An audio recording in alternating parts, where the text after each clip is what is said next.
Elephanta caves में, और हमारे साथ है श्री मिलिंद माथे। और मिलिंद जी हमें बताएंगे इन गुफाओं के पीछे क्या राज है, उनके पीछे क्या हिस्ट्री है। तो आइए स्टार्ट करते हैं मिलिंद जी के साथ एलिफेंटा केव्स। मेरा नाम है मिलिंद म्हात्रे। मैं एलिफेंटा का लोकल बंदा हूँ और लोकल गाइड का काम करता हूँ। तो एलिफेंटा एक मशहूर टूरिस्ट प्लेस है मुंबई के अंदर। तो लोग आते हैं कला आविष्कार देखने के लिए। एक्चुअली गुफा बनाई थी 5 शताब्दी से लेकर 7 शताब्दी में चोला वंश में। धारा लोगों ने मंदिर बनाया था, इसीलिए इस टापू को कहा जाता है धारापुरी। धारा का मतलब शिव भगवान के गुरु पुजारी लोग, पंडित लोग, और पुरी का मतलब रहने का ठिकाना। तो पंडितों का शहर इस नाम से टापू आज भी जाना जाता है, धारापुरी के नाम से। लेकिन आप मुंबई के अंदर अगर पूछेंगे कि धारापुरी है किधर, तो बहुत सारे लोगों को ये नाम एक्चुअली पता नहीं है, लोकल नाम। ये वो कहेंगे किधर है ये प्लेस मुंबई में। एलिफेंटा ये वर्ल्ड फेमस नाम है जो दिया था पोर्तुगीज सोल्जर लोगों ने। पोर्तुगीज सोल्जर लोग आए थे 1534 में। सबसे पहली बार जब आइलैंड में उतरे पूरब बाजू में, उधर से चल के आए, तो उन्होंने सबसे पहले देखा एक रॉक कट एलिफेंट स्टैचू जो कि पूरब बाजू में था। मंदिर के पूरब बाजू में वेलकम सिंबलाइज के लिए क्रिएट किया था धारा लोगों ने। तो पोर्तुगालियों ने एलिफेंट स्टैचू देखा और वो चिल्लाने लगे एलिफेंटा एलिफेंटा करके। तो एलिफेंटा ही नाम गिरा इस टापू का। लेकिन फिलहाल वो स्टैचू अभी इधर नहीं है, क्योंकि जब ब्रिटिश लोग आए तो उन्होंने सोचा हमें एलिफेंट स्टैचू ब्रिटेन में लेके जाएंगे। जब लेके गए मुंबई, थोड़ा बहुत टूट गया, तो मुंबई के अंदर ही उसे छोड़ गए विक्टोरिया गार्डन में। तो वो विक्टोरिया गार्डन में है, जो कि एलिफेंट स्टैचू एलिफेंटा में था और उसी से नाम गिरा था। लेकिन पोर्तुगीज लोग जब गुफा के अंदर एंटर हुए तो उन्होंने सारे मूर्ति शिल्प देखे, लेकिन उन मूर्ति कलाओं की उन्होंने रिस्पेक्ट नहीं की, क्योंकि सारे शिव भगवान के मूर्ति शिल्प थे और उन्हें हिंदू धर्म के बारे में कुछ पता नहीं था। और वो सोल्जर लोग थे, सोल्जर माइंडेड थे। तो उन्होंने इस मंदिर के अंदर टारगेट प्रैक्टिस की, शूटिंग प्रैक्टिस की हर मूर्ति कला के ऊपर। इवन उन्होंने सारे पिलर्स भी काट दिए थे नीचे से। उन्हें क्या लगा, अगर सारे कॉलम्स हम तोड़ देंगे तो पूरा मंदिर अपने आप नीचे गिर जाएगा। वैसे हुआ नहीं, क्योंकि मोनोलिथिक है, मतलब सिंगल रॉक में बना है। पूरा जो स्ट्रक्चर बना है एक ही पत्थर के अंदर बना है, एक ही चट्टान में बना है। बाहर से अंदर और ऊपर से नीचे ऐसे इस मंदिर का काम हुआ है। तो कम से कम 200-300 साल लगे इस मंदिर के निर्माण में। असल में मंदिर था, साधना होती थी, पूजा विधि होती थी, लेकिन अभी वो कुछ आपको दिख नहीं रहा, क्योंकि पुरोहित भी नहीं है। और ये अभी ये प्लेस जो है टूरिस्ट प्लेस है, इसलिए लोग जूते पहन के अंदर आते हैं। लेकिन आप महाशिवरात्रि को आएंगे, हर साल महाशिवरात्रि मनाई जाती है, तो महाशिवरात्रि को बहुत सारे लोग जूते उतार के अंदर आते हैं और शिवलिंग मंदिर के अंदर पूजा होती है, अभिषेक होता है। तो बहुत सारे लोग अभिषेक के लिए आते हैं, पूजा के लिए आते हैं और महाशिवरात्रि में, और फ्री ऑफ चार्ज होता है। कोई भी एंट्रेंस नहीं होती, कोई भी टूरिस्ट टैक्स नहीं होता। एक दिन, बाकी दिन आपको टिकट भर के आना है और ये गुफाएँ देखनी है। तो 1909 में एक प्लेस डिस्कवर किया एयरसाइन में, government of India, archaeological survey of India ने। उन्होंने ही ये टूटे हुए जो कॉलम्स थे इसकी मरम्मत की है 1920 के बाद में। और 1987 में ये प्लेस विश्व धरोहर, वर्ल्ड हेरिटेज साइट का दर्जा मिला। तो उसके बाद पूरे विश्व के लोगों को पता चला कि एलिफेंटा एक यूनेस्को सपोर्टेड एरिया है, मोनूमेंट्स है, तो पूरे विश्व के लोग आते हैं। टिकट भी देखिए 600 रुपये फॉरेनर्स का टिकट है, इंडियन का 40 रुपये टिकट है। तो अभी हम एक्सप्लेन करेंगे मूर्ति कला के बारे में करने के लिए। तो देखिए कॉन्सेप्ट कैसे होता है, एक पैर ऊपर होता है, एक हाथ ऐसे होता है, एक हाथ ऐसे होता है। तो इस पोस्चर को कहते हैं अभय मुद्रा। अभय मुद्रा के नाम से ये जो पोजीशन है जानी जाती है। अभय का मतलब क्या है, आपको भय नहीं। अगर आप भक्त हैं भगवान शिव के, तो ये आशीर्वाद का हाथ सदैव आपके साथ है, मतलब ईश्वर का आशीर्वाद आपके साथ है। और ये हाथ क्या दिखाता है, पैर की पोजीशन। पैर के नीचे एक राक्षस सोया हुआ होता है, अपस्मार नाम का। तो राक्षस नहीं है, बल्कि that is a concept of life. अहंकार किसी के भी दिमाग में चला जाएगा तो वो व्यक्ति बुरा बनेगा, राक्षस बनेगा। तो ईश्वर का ही काम है असुरों का संहार करना, राक्षसों को मारना, बुराई का अंत करना काम उनका ही है। As a one time he is a creator, as a one time he become destroyer. तो शिव को हम परमात्मा कहते हैं। उनके 3 स्वरूप है, मतलब 3 फाउंडर। इन हिंदू माइथोलॉजी, ब्रह्मा विष्णु महेश। ब्रह्मा का काम है आपको जन्म देना, विष्णु का काम है पालन करना, महेश का काम है संहार करना। तो उन तीन शक्तियों को हम आज भी मानते हैं लाइक दैट, लेकिन ईश्वर एक ही है। ये जो है शिवलिंग मंदिर है जो कि बीचों बीच बना है। इधर से आप एंटर हुए, वो मेन डायरेक्शन नहीं है मंदिर का। एक्चुअली हर हिंदू मंदिर का मेन डायरेक्शन होता है पूरब बाजू से।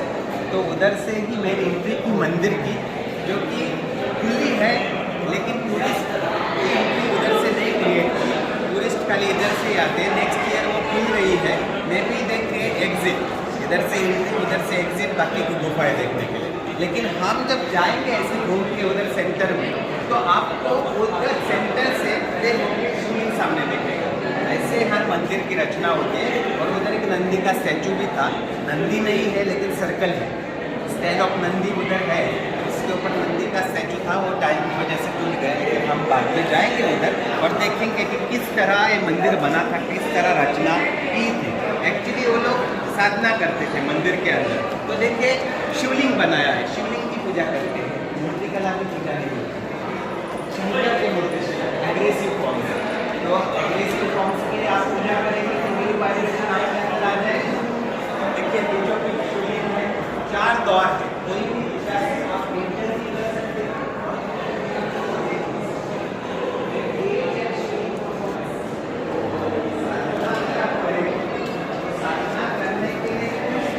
भगवान का गुस्से वाला रूप है। एक्चुअली अंधका असुर नहीं था। शिव भगवान और माता पार्वती जब काशी विश्वेश्वर गए थे तो शिव भगवान तपस्या कर रहे थे। तो माता पार्वती ने सहजता से आके उनकी दोनों आंखें पीछे से बंद की। तो अंधकार पूरे दुनिया में छाए ना छाए, इसीलिए शिव भगवान ने तीसरे माता पार्वती को अपने से बाहर से पसीना आया, पसीने की बूंद नीचे गिरी, उसमें से एक शक्ति निर्माण हुई, उसे नाम लिया अंधका। और अंधका को दान में दिया था शिव भगवान ने हिरण्यकशासुर को। तो असुर के साथ वो पला बढ़ा, तो उसमें भी असुरी शक्ति आ गई। ब्रह्म भगवान की उन्होंने तपस्या की, उनसे वरदान प्राप्त किए कि 3 शक्ति वरदान था कि सूर्य प्रकाश के नीचे मुझे कोई भी नहीं मार सकता, अगर मारेगा तो मेरा शरीर का कुछ भी पार्ट रक्त भी जमीन के ऊपर गिरेगा तो उसमें से अनेक राक्षस पैदा होंगे। एक तीसरा वरदान कि माता के बारे में वासना अगर मुझे हुई, माता के बारे में अगर मुझमें बुरी सोच आ गई तो मेरा मृत्यु हो जाएगा। और वैसे ही हुआ था जबकि वो गए कैलाश पर्वत के ऊपर, नील राक्षस और अंधकासुर। तो उन्होंने माता पार्वती को देखा और उन्हें मोह हो गया माता के ऊपर कि शादी करूँगा तो इन्हीं से करूँगा। उनकी माता उन्हें पता नहीं, इसलिए उनका मृत्यु हो गया। तो नील राक्षस को मारा, उसकी खाल निकाली और ऐसे पकड़ी थी शिव भगवान ने। देखिए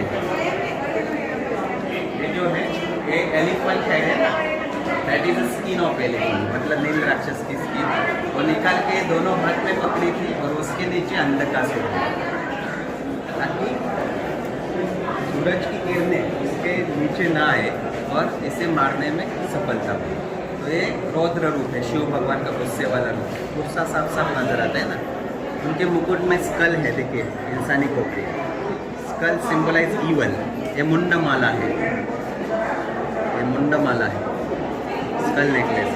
और मुंडमाला आपको भैरव रौद्र रूप में दिखेंगे। तो ये रौद्र रूप है, गुस्से वाला रूप। ये जो मूर्तिकला है इसका नाम है कल्याणम शिव सुंदर मूर्तिकला। कल्याणम मतलब शादी, शिव पार्वती का विवाह संपन्न हो रहा है। देखिए शिव भगवान, माता पार्वती, माता पार्वती के पीछे उनका सारा परिवार है। कन्यादान की रस्म हो रही है।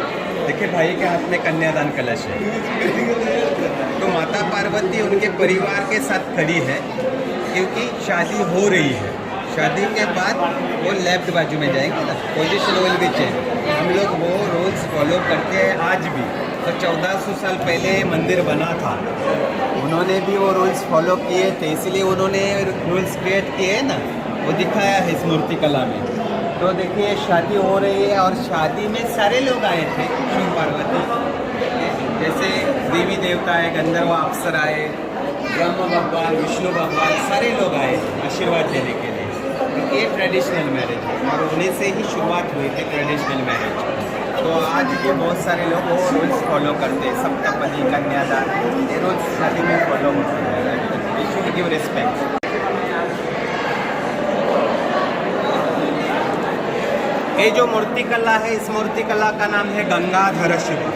गंगा नदी स्वर्ग में बहती थी, तो भगीरथ राजा ने उनकी कड़ी तपस्या की थी और उन्हें प्रसन्न किया था, तब जाके गंगा नदी उनके साथ चली आई धरती के ऊपर। लेकिन गंगा नदी का तेज इतना ज़्यादा था कि धरती ने उन्हें नहीं रोका था, धरती ने उन्हें कंट्रोल नहीं किया था, स्वयं शिव भगवान ने उन्हें रोका था अपने जटाओं में, इसलिए जटाधारी भी उन्हें कहा जाता है। तो देखिए सर के ऊपर 3 देवियाँ हैं, वो गंगा आई है स्वर्ग से और उन्हें कंट्रोल करने का काम स्वयं शिव भगवान कर रहे हैं। भगीरथ राजा ने भी उनकी तपस्या की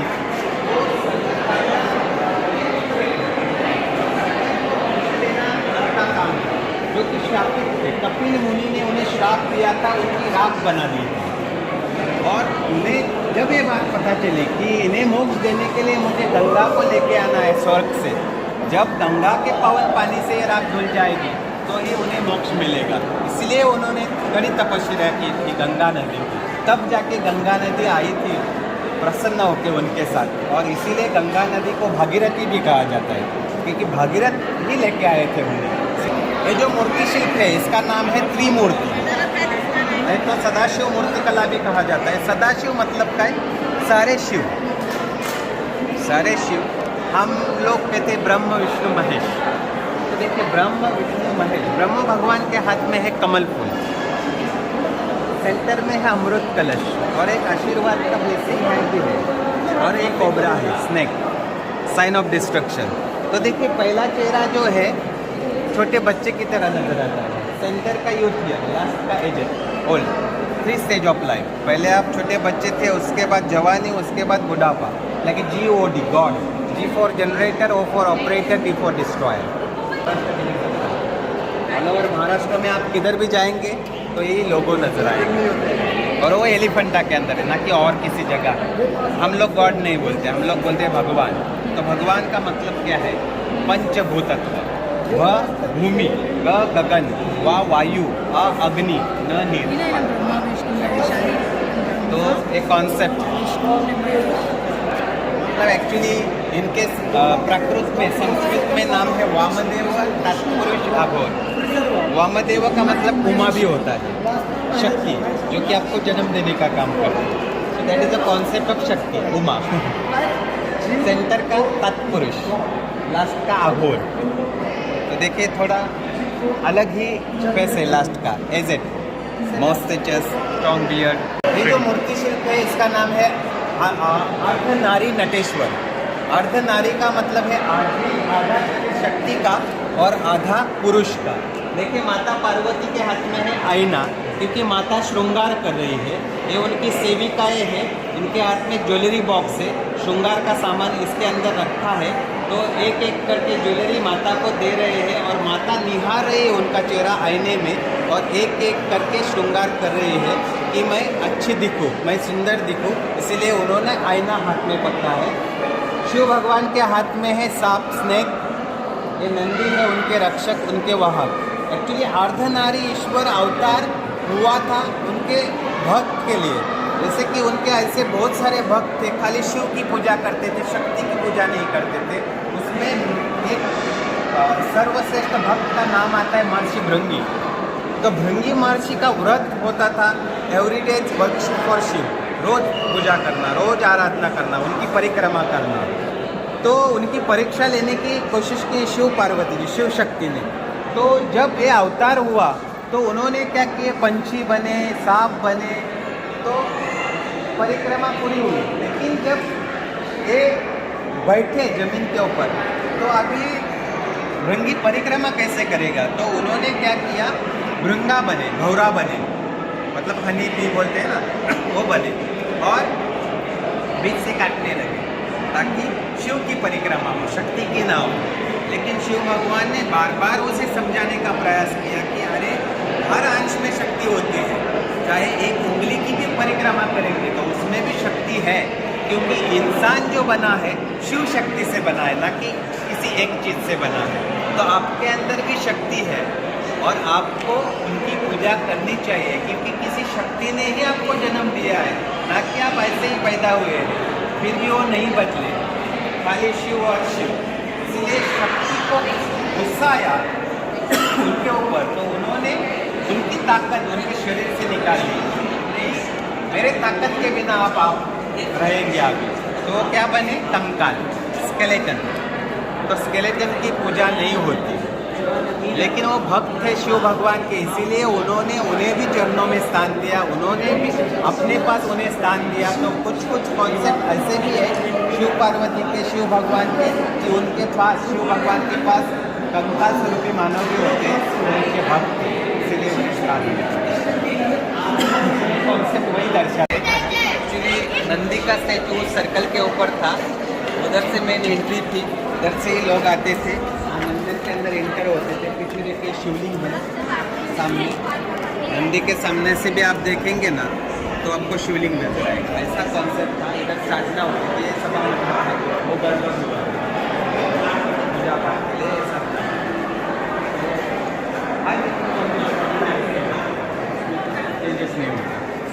ये जो मूर्ति कला है, शिव पार्वती के बीच में एक बार एक कंपटीशन हुआ था चौसर का, शतरंज बोलते हैं, भाषा गाने का काम होता है, डाइस बोलते हैं इंग्लिश में, लूडो बोलते हैं।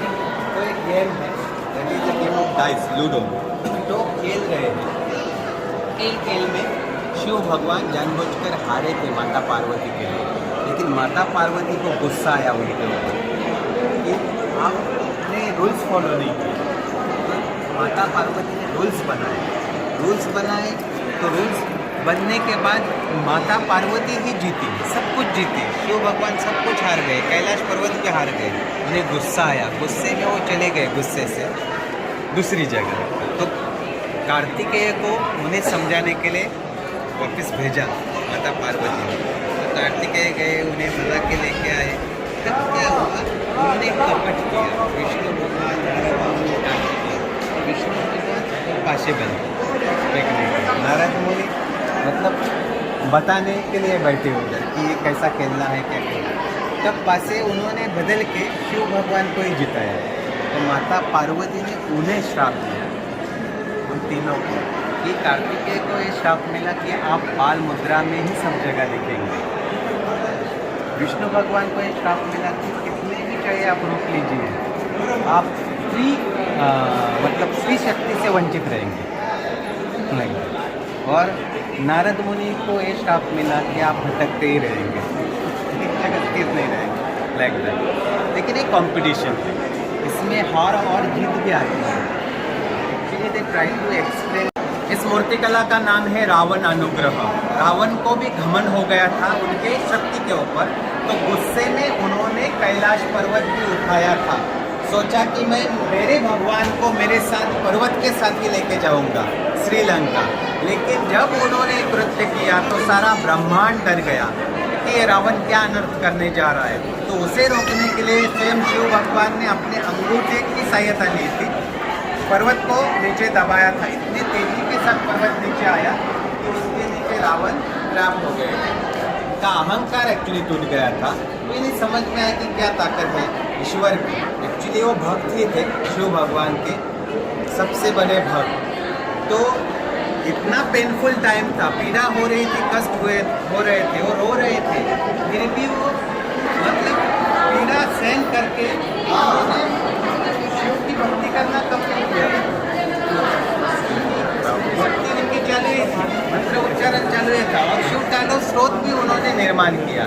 जब शिव तांडव स्रोत वो बोलने लगे, शिव भगवान प्रसन्न हुए, उन्हें और एक जीवन दान दिया और आत्मलिंग दिया कि इतने प्रसन्न हुए भगवान शिव की स्वयं उनके साथ जाने के लिए तैयार हुए। तो उन्हें आत्मलिंग दिया, कहा मैं ही आपके साथ आ रहा हूँ इस आत्मलिंग के स्वरूप में। लेकिन एक बात है कि आपको ये आत्मलिंग खाली आपके घर में लंका में स्थापित करना है, ना कि और किसी जगह रखना है। अगर और किसी भी जगह आप रखेंगे तो उधर ही वो फिक्स हो जाएगा, स्थापित हो जाएगा, उसे कोई भी हिला नहीं सकता, कोई भी उठा नहीं सकता, लाइक दैट। तो वो सफल नहीं हुए थे, क्योंकि विष्णु भगवान ने जाके इंद्रदेव से कहा था, अरे इंद्रदेव तेरा राज्य अभी धोखे में है, अगर तूने रावण को नहीं रोका तो गणेश भगवान को भेजा था छोटे बच्चे के रूप में, और रावण को त्रिकाल बंधन करना था, इसीलिए वो आत्मलिंग पकड़ने के लिए कोई बंदा चाहिए था। तो उन्होंने जब उस बच्चे को देखा तो उसे बुला के उनके हाथ में आत्मलिंग दिया, कहा कि थोड़ी देर के लिए आप पकड़िए, क्योंकि सूर्य देव ने अपना तेज कम किया था। तो रावण को ऐसे लगा कि अभी संध्या हो गई है तो संध्या वंदन तो करना ही है मुझे, क्योंकि वो भक्त था और पंडित का पुत्र था, तो उसमें भी पूजा पाठ ये करना सब, ज्ञान गुरु बोलते थे रावण को।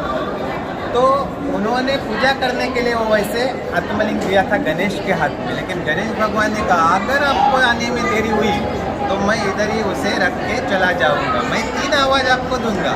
लेकिन रावण को उन्होंने लघु शंका भी लगाई थी, इसीलिए रावण को देरी हो गई और वो आत्मलिंग रख के चले गए। एलिफंटा के गुफा की मेन एंट्री थे पूरब बाजू से, तो इधर से ही लोग आते थे, इधर से ही पुजारी लोग आते थे पूजा करने के लिए अंदर। तो देखिए आप अभी सेंटर में खड़े हैं, ये सर्कल जो है नंदी का स्टैंड है, तो नंदी के सामने से आपको शिवलिंग है। तो ऐसे ही मंदिर की रचना होती है।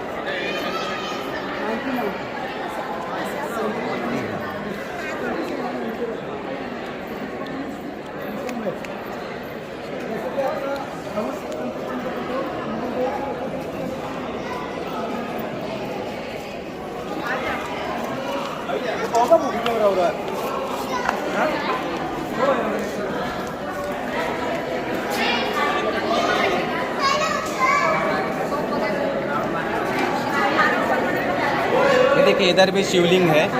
ये शेर जो है सामने, शेर एक्चुअली मेन एंट्रेंस में थे, लेकिन ये सारे कॉलम्स बुरी तरह से टूट गए थे, सारे कॉलम्स नए बने हैं सीमेंट कंक्रीट से। तो जो शेर थे मेन एंट्रेंस में वो प्रोटेक्शन सिंबलाइज करते थे, रक्षक के स्वरूप। टूट गया क्योंकि मेन एंट्रेंस में था, तो बारिश का फ्लो पूरा अंदर आता था, तो दूसरा ना टूटे, इसीलिए उन्होंने उन्हें बचाने के लिए अंदर रख दिया। उन्होंने जोड़ने का प्रयास भी किया था उस शेर के सर को, लेकिन ये पत्थर है और पत्थर एक बार टूटा तो टूट गया, उसे आप किस भी प्रकार से नहीं जोड़ सकते। चाहे आप कोई भी मतलब रॉड डाले थे उन्होंने, फिर भी नहीं जुड़ा, क्योंकि इतना मतलब हेवी भी होता है, और जब पूरा सिंगल रॉक होता है तो स्ट्रॉन्ग होता है, एक बार टूट गया टूट गया।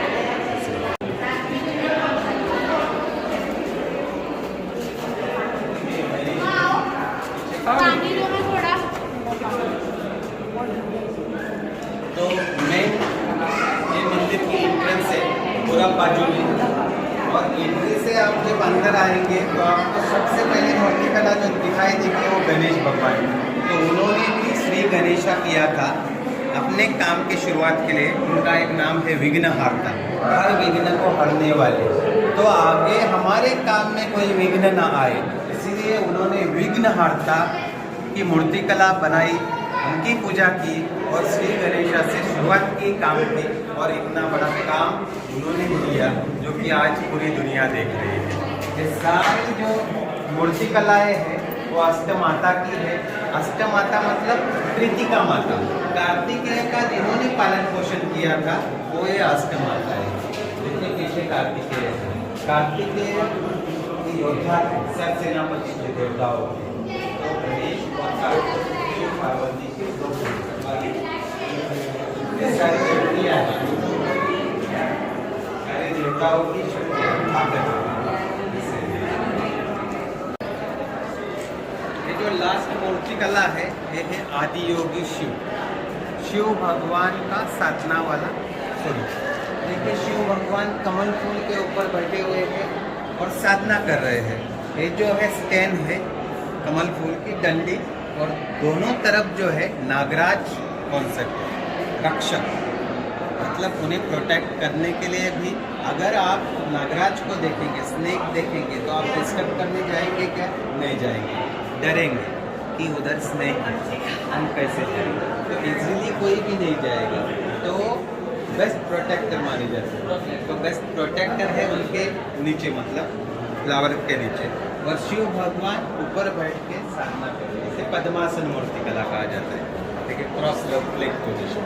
लेकिन ये है योग, मेडिटेशन। तो इसमें मेडिटेशन बेटर देन मेडिकेशन, क्योंकि आज वर्ल्ड में प्रूव हुआ है और पूरे विश्व के लोग अभी ध्यान करते हैं और उस चीज़ को मानते हैं। इसलिए पूरे विश्व में आप अगर घूमेंगे तो बहुत सारे योग और योगा क्लासेस हैं, और पूरे विश्व में 21 जून योगा डे भी सेलिब्रेट किया जाता है, क्योंकि योग को मान्यता है। तो पूरे ये मेन केव है देखने के लिए। मेन केव के अंदर मूर्ति कलाएँ है सारी शिव भगवान की। बाकी की गुफाएँ आगे है राइट साइड में, लेकिन उन गुफाओं के अंदर ज़्यादा मूर्ति शिल्प नहीं है, अनफिनिश केव है। शुरुआत हुई थी उधर से, लेकिन पत्थर की क्वालिटी इतनी अच्छी नहीं थी कि कुछ क्रिएट किया जा सके। जब वो हिट करने लगे पत्थर के अंदर तो सारा पत्थर गिरने लगा, तो खाली थोड़ी बहुत डिज़ाइन मतलब शुरुआत करने की कोशिश की है, लेकिन कॉन्सेप्ट पूरा नहीं हुआ। तो 1 नंबर गुफा, 2 नंबर गुफा, 3 नंबर गुफा, 4 नंबर गुफा और ये 5 नंबर गुफा। तो पहले लास्ट गुफा थी जो कि अभी मेन गुफा है, नंबर 1 है, और बाकी के आगे है। इसीलिए आप जब उधर जाएंगे पीछे, वो पूरब बाजू है, तो उधर ही उसके नीचे ही रॉक कट एलिफेंट स्टैचू था, जो कि मेन एंट्रेंस में बना था वेलकम सिंबल के लिए, और वही देख के पुर्तगालियों ने इसे एलिफेंटा नाम दिया था। आप जिधर से आए वो नॉर्थ डायरेक्शन है, उत्तर दिशा है, और ये नया ब्रिज बना है टूरिस्ट के लिए। पहले टूरिस्ट पीछे से भी आते थे राजबंदर विलेज से, क्योंकि वो जेटी जो है, ब्रिज जो है पूरब बाजू में है। इधर की पीछे नावा शेवा पोर्ट भी है, JNPT पोर्ट भी है, क्योंकि पीछे है कैनन मुंबई में। कैनन तो ये कहाँ पे? Cannon fort top of the hill, मतलब पहाड़ी के ऊपर 2 तोप भी है ब्रिटिश ज़माने के, तो आप वो भी देख सकते हैं। जाने के लिए 10 मिनट, आने के लिए 10 मिनट। ब्रिटिश लोग जब आए थे अपना व्यापार करने के लिए, तो उन्होंने बिजनेस के लिए मुंबई शहर का निर्माण किया। मुंबई शहर नहीं था, वो 7 टापू थे, उन्हें जोड़ के शहर का निर्माण किया, उसे बॉम्बे नाम दिया गया। बॉम्बे की रक्षा के लिए, अपना बिजनेस बचाने के लिए उन्होंने 2 तोप फिक्स किए पहाड़ी के ऊपर, कि कोई भी दुश्मन अगर समंदर मार्ग से आएगा तो उसे हम इजीली टारगेट कर सकते हैं। इसीलिए वो रोटेट कैनन थे 360 डिग्री सेल्सियस में। 30 फीट का एक कैनन है, ऐसे 2 कैनन है पहाड़ी के ऊपर।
Mm-hmm.